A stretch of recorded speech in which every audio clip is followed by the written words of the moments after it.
menu is brunch for lunch, pepperoni calzone, wedge pizza, spicy or regular chicken patty, Italian chef salad, variety deli sandwich or wrap, baked apples, fresh veggie. or tri-taters. Bringing the Syrian refugee crisis a little closer to home, we have a story about a family that has been affected by it since 2011. Omar and his family recently arrived in Canada. Here is his story. After losing his home, leg, and most of his childhood to the war, 14-year-old Syrian refugee Omar Abdullah got an amazing surprise when he arrived in Winnipeg. When he and 23 members of his family got to the city, he was met with a white stretch Hummer limousine. A charity called Refuge Winnipeg and multiple other groups raised almost $120,000 to sponsor these three families. Omar lost his leg when he was hit by an army truck, and they fled when the fighting got close to them. They were very lucky to have been picked by the charity. It feels like a dream, said Omar's cousin, Mayor, even though they have no hope of going back to their homeland. And now to Zacharias with the sports and weathers update. Good morning, Bruins. Today's weather will be partly sunny with a high of 75 and low of 55. Boys and girls tennis will be playing in Park Tudor today. 7th grade volleyball lost the game in Carmel yesterday. And important sports news is today and tomorrow non-athletes can try out for basketball from 4 to 6 p.m. They must have passing grades, no disciplinary issues, and they must have a physical on file. Back to the rest of today's news. Thank you, Dacarius. In national news, Cincinnati Bengals football players' 4-year-old daughter Leah has cancer. The Bengals raised thousands of dollars for cancer treatment. Interesting fact. A group of pandas is called an embarrassment. Today is National Frappe Day. Joke of the day. What does a rabbit use to fix his fur? What? Hairspray. Now to Ms. Trotter with information about yearbook payment plans. Have a great rest of your day, Belzer. Good morning, everybody. I just wanted to make sure you knew how to start a payment plan because this is the time to do it. You need to grab a form in a school office, a form outside of C110, or on the table in the cafeteria. You fill out the form that you want a yearbook. If you want extras like icons or your name stamped on it, then you just fill everything out.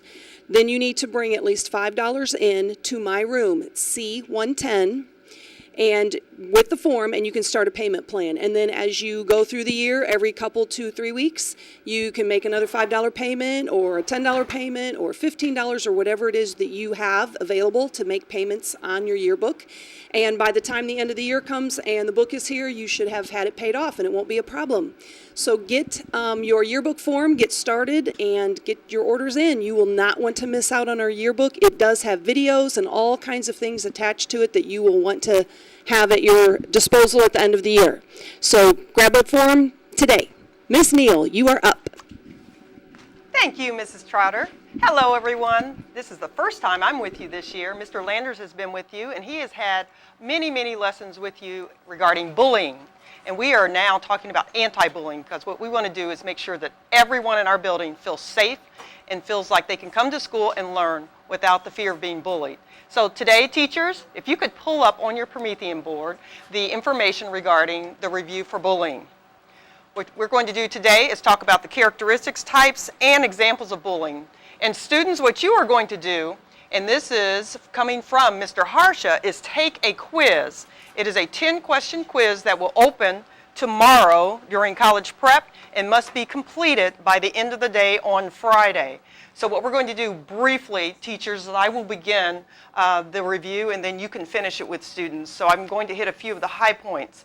Students, many times students are confused about what bullying really is. And so we want to make sure, first of all, that everyone in this building understands what bullying is so that if you are being bullied or you are actually the bullier, you will be able to say, you know what? That's what I'm doing. I am bullying. And so if you understand the characteristics and the components of it, then you will basically understand, I don't need to be doing this, or this is happening to me. So first of all, bullying, in order to be bullying, it must be aggressive, unwanted, repeated, and there must be an imbalance of power and strength. And one thing I put on here is that a mutual conflict or disagreement with a peer is not considered bullying. So if you've been friends with someone since kindergarten and you're sitting at the lunch table, you sit together every day, and then one day the two of you get into this heated discussion. Let's say boys talk about who's best, Michael Jordan or LeBron James, and this argument ensues, and then later on one of the students feels like he's been bullied. That is not considered bullying, and for these very reasons, if you take a look at the components of it.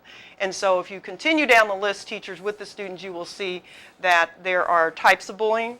And then the one that I would love for all of you to really think about is the cyberbullying, because that happens so much. And so students, you have to realize that traditional bullying, it's the one that's face-to-face. It's the type of bullying when someone comes up to you or they're repeatedly seeing you at school doing or saying something to you. That is traditional bullying. And so we understand how that works. You've seen many things over the years. And teachers, you probably don't even remember a time back when you were young that there was cyberbullying, because it didn't even exist. But now, students, you are faced with a big area of technology where you may not even realize that you're bullying. Things like forwarding pictures, forwarding messages, using your Facebook page, using Instagram, things like that to basically make someone feel hurt or make them feel uncomfortable. So that's a big area that we need to be aware of. And then you need to also review the bystander and upstander.